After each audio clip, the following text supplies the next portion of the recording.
మోహన్వాణి ఛానల్కు నా హృదయపూర్వక ధన్యవాదములు. వినండి, వినిపించండి, వింటూనే ఉండండి. కథ వ్రాసుకున్నవారు శ్రీమతి దేశరాజు లక్ష్మీకుమారి. ఓ అమ్మ కథ చదువుతున్నది లక్ష్మీకుమారి దేశరాజు. అది సాయిబాబా గుడి. ఆ గుడి కొండ మీద ఉంది. దాన్ని కట్టించిన వారు అందరూ దాతలు. అక్కడ ఒక అమ్మ ఉంటుంది. ఆమె కాషాయ వస్త్రం కట్టుకుని ఉంది. ఆ వస్త్రంలో ఆమె అందం మరింత ఎక్కువగా ఉంది. ఎంత దూరంలో ఉన్నా ఆమె ముఖవర్చస్సు సూర్యబింబంలా ప్రకాశిస్తోంది. ఆమె ఒడిలో పడుకుని ఉంది జ్యోతి. భగవంతుడు భక్తుని ఓదారుస్తున్నట్టుగా ఉంది ఆ ఇద్దరిని చూస్తూ ఉంటే. సాయిబాబా గారు అక్కడి నుండి భగవంతుణ్ణి భక్తుడిని చూస్తున్నట్టుగా ఉన్నారు. అమ్మ అంటోంది, నువ్వు బాధపడకు జ్యోతి, రేపు ఆనందని తోడి ఇచ్చి ఆ ఊరికి నిన్ను పంపుతాను. నీకెవరూ లేరు అనుకోకు. చూడు, భగవంతుని సేవలు చేసే ఆమె వరమ్మ అంటే వరలక్ష్మి పొద్దున్నుంచి ఏ పని చేయకుండా బాబా పాదాల వద్దే కూలబడింది. నిన్ను ఎలా ఓదార్చాలో తెలియటం లేదు మాకు. లేకపోతే ఏంటి చెప్పు, ఎంతో అల్లారు ముద్దుగా పెరిగావు. ఇంకా చదువు పూర్తి కాలేదు. నిన్ను ఎలా చూడాలని ఆ దంపతులు పరితపించారో నువ్వు అలా ఎదిగి వాళ్ళ ఆశీస్సులు అందుకోవాలమ్మా అంటూ ఓదారుస్తున్నారు ఆమె.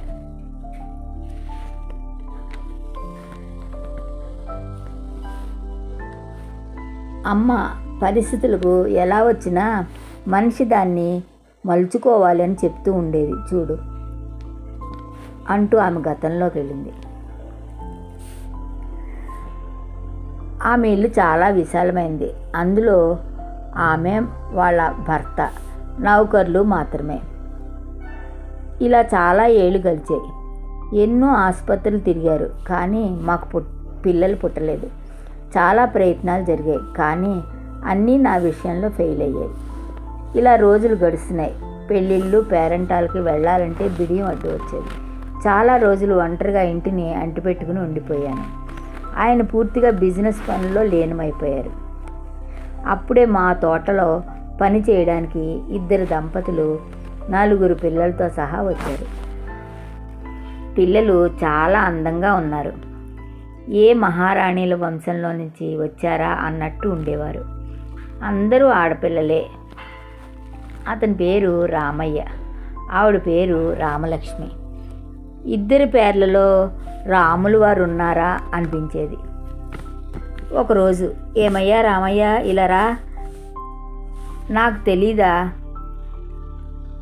నువ్వు రాత్రా నువ్వు మీ ఆవిడ ఏదో అనుకుంటున్నారు గట్టిగాను. ఏం చదువుతున్నారు మీ పిల్లలు? పిల్లల గురించి ఎందుకయ్యా కొట్లాట అనుకుంటూ అడిగాను. అమ్మ పెంచడానికే కష్టంగా ఉందమ్మా, ఏం చదివించాలి? ఆడపిల్లలు ఇట్టే ఎదిగిపోతున్నారు. రాత్రి మా ఆవిడతో అదే యుద్ధం. పంటలు పండగ నేను ఇలా రావాల్సి వచ్చింది పిల్లలతో సహా. మళ్ళీ ఆ పంటలు ఎప్పుడు పండుతాయో, సకాలంలో వానలు ఎలా పడతాయో, మేము మా గ్రామం ఎప్పుడు వెళ్ళిపోతామో, దినదినం ఇదే ఆలోచనమ్మా అంటూ చెప్పాడు రామయ్య. పెద్దదాన్ని ఒక అయ్యి అడిగితే ఇచ్చేద్దామే అన్నాను. మా భార్య వినలేదు. ఇప్పుడు చూడండి ఎంత కష్టంగా ఉందో అంటూ నిట్టూర్చాడు. అసలు అంతా మా అమ్మ తప్పే. మగపిల్లాడు కావాలి అని ఇంత పని చేయించింది చూడండి అంటూ ఆపోయాడు రామయ్య. అంతా బాబా దయయ్యా, మన చేతిలో ఏమీ లేదు అంటూ ఈ మాటలు వింటూ ఆమె తనలో తను ఏదో అనుకుంటూ ఇంట్లోకి వెళ్ళిపోయింది. సాయంకాలం బాబా గుడిలో అమ్మ వద్ద కూర్చుని ఉంది ఆమె. అమ్మ, నా నిర్ణయం సరైందా కాదా మీరు చెప్పండి. రాత్రి నుంచి నేను ఆలోచిస్తున్నాను. ఎవరినో ఒకరిని తెచ్చుకుని పెంచుకోవాలి. ఎందుకు? కళ్ళ ముందు కష్టపడుతున్న వారికి సహాయం చేస్తే పోదు అంటుంది ఆమె. అమ్మ ఏమంటారు అని అడుగుతుంది. అమ్మను పదే పదే అడుగుతుంది. ఆ భక్తురాలి మాటలకు అమ్మ మౌనంగా ఆలోచిస్తూ ఉంటుంది. అవును, బాగానే ఉందే వసు, కానీ ముందు ముందు ఏ గొడవలు రాయకుండా లాయర్ దగ్గరికి వెళ్ళి కాగితం రాసుకోండి అంటుంది. అమ్మ మాటలకు దంపతులిద్దరూ అంగీకరించారు. సరే, పెద్ద పాపనివ్వండి, మాకు వయసు దగ్గరికి వస్తోంది, తొందరగా పాప పెద్దదవుతుంది, మమ్మల్ని చరితార్థులు చేస్తుంది అంటుంది వసుంధర. అన్నట్టుగానే పాప సరోజ ఆ ఇంటి నుండి ఈ ఇంట్లో అడుగుపెట్టింది. మరుసటి సంవత్సరం వానలు బాగా పడ్డాయి. రామయ్య, రాములమ్మ పిల్లలను తీసుకుని వెళ్ళిపోయారు ఊరికి. వ్యవసాయ పనుల వల్ల ఎంతైనా రైతుగానే బతకాలి అనుకుంటాడు. పాపను పెంచుకున్నవారు అలా సంవత్సరం గడిచిపోయాయి. ఇప్పుడు పెంచుకున్న పాప డాక్టర్ అయింది, ఎంఎస్ చదువుతోంది. వాళ్ళ ఆశలకు అనుగుణంగా పెంచారు పాపను.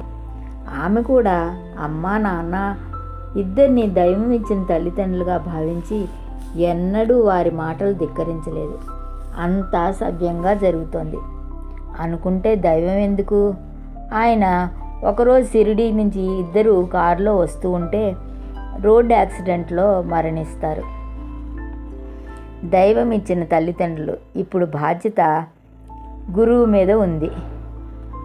లేచి బాబాకు నమస్కరించి రమను తీసుకుని ఇంటికి వెళ్ళు. రమ కూడా ఎవరూ లేని అనాథ. బాబా సేవ చేస్తూ కాలం గడుపుతోంది. అమ్మ ఉంటే ఇలాంటి వారికి కొన్నంత అండగా ఉండేది. ఆ బాధ్యత ఇక నుంచి నీది. నీ చదువు దాదాపుగా పూర్తి కావస్తోంది అంటుంది అమ్మ గురుమాత. రేపు మీ ఊరు వెళ్ళి ఆ పిల్లలు తల్లి తండ్రి ఎలా ఉన్నారో చూడు.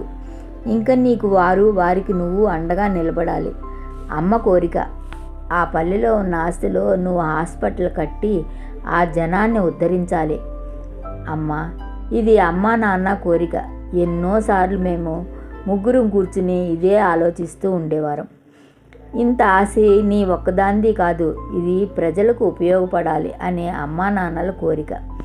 నిరంతరము బాబా వద్ద కూర్చుని ఇద్దరూ ఇదే అంటూ ఉండేవారు. ఇంకా ఆ మాటలు నా చెవిలో రింగుమంటున్నాయి. అమ్మ తన్మయత్వంతో ఏదో అద్భుతం గురించి మాట్లాడుతోంది. అమ్మ పూర్తిగా బాబా వంక చూస్తూ బాబాతో లీనమైపోయి మాట్లాడుతోంది. ఆ మాటలు ఆకాశంలోంచి వినపడుతున్నాయా అన్నట్లు ఉంది జ్యోతికి. తదేకంగా అమ్మ మొహం వంక చూస్తూ ఉండిపోయింది జ్యోతి, రమ. మరునాడు బయలుదేరి నేను రమ కలిసి కారులో ఆనంద్తో సహా ఆ పల్లెటూరు వెళ్ళాం. ఇంటికి చేరేసరికి నర్సు దుస్తులతో ఉన్న అమ్మాయి ఎదురొచ్చింది. అక్క అంటూ. తర్వాత ఇద్దరు వచ్చి గట్టిగా పట్టుకున్నారు. అందరం అమ్మ నాన్న వచ్చారు. అమ్మ ఎలా ఉన్నావు అమ్మ, ఇంతటి దుఃఖంలో ఒంటరిగా అంటూ నాన్న వచ్చి గట్టిగా కౌగిలించుకున్నారు. నన్ను మహారాణిలో ఒక కుర్చీలో కూర్చోబెట్టి అలా పెంచారు వాళ్ళు అంతా చెప్పింది జ్యోతి. తర్వాత గురుమాత వద్దకు బయలుదేరారు అందరూ. అమ్మ నోటి నుంచి వినిపించాలి అని ఆ మాటలు. నేనేమీ మాట్లాడలేదు. నాకు తోడు ముగ్గురు చెల్లెళ్ళు. ఏదేమైనా ఒక చెల్లి నర్సు. నాన్న మంచి ఆశయంతో చెల్లెళ్ళను చదివిస్తున్నారు. ఇది అంతా అమ్మ దయ. పదే పదే నాన్న కళ్ళు తుడుచుకుంటూ అమ్మా నాన్నను స్మరిస్తున్నారు. అమ్మ కళ్ళు చెమ్మగిల్లి పోతూనే ఉన్నాయి. అందరూ బాబా గుడిని సమీపించాం. గురుమాత అప్పటికే మా కోసం అన్నపానీయాలు అన్నీ సమకూర్చారు భక్తుల సహాయంతో. అమ్మ ఏం చెప్తారా అని ఆసక్తిగా అమ్మా నాన్నలు ఎదురు చూస్తున్నారు. అంతా వివరించింది అమ్మ. అమ్మా నాన్నల కళ గురించి చెప్పింది. అందరూ సరేనని, నాతోటి కొంతమంది స్నేహితులు కూడా సరే అన్నారు. అమ్మ గురుమాత ద్వారా ఎంత మంచి ప్లాన్ వేసింది. దానికి నాన్న సహాయం. ఇంత మంచి తల్లిదండ్రులు ఇచ్చిన ఆ బాబాకు మనం ఏమి ఇవ్వగలం?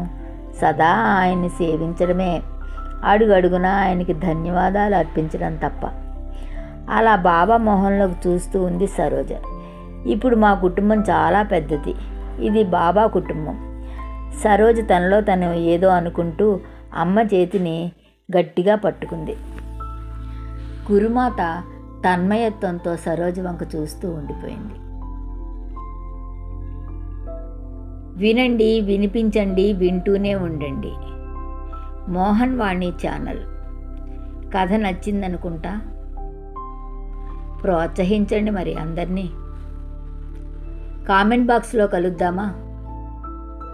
మోహన్ వాణి తెలుగు పోడ్కాస్ట్ వింటున్న శ్రోతలందరికీ హృదయపూర్వక ధన్యవాదాలు. వినండి, వినిపించండి, వింటూనే ఉండండి. మోహన్ వాణి తెలుగు పోడ్కాస్ట్ మీరు వింటున్నారు. మోహన్ వాణి. మా కార్యక్రమాలు మీకు నచ్చితే ఇప్పటివరకు మా ఛానల్కి సబ్స్క్రైబ్ చేసుకోకపోతే వెంటనే ఈ క్షణమే సబ్స్క్రైబ్ చేసుకుని ఆ పక్క నుండే బెల్ బటన్ని మ్రోగించి అందరికీ షేర్ చేసి మీ విలువైన కామెంట్ను కూడా చేసి మమ్మల్ని ప్రోత్సహిస్తారని కోరుతున్నాను.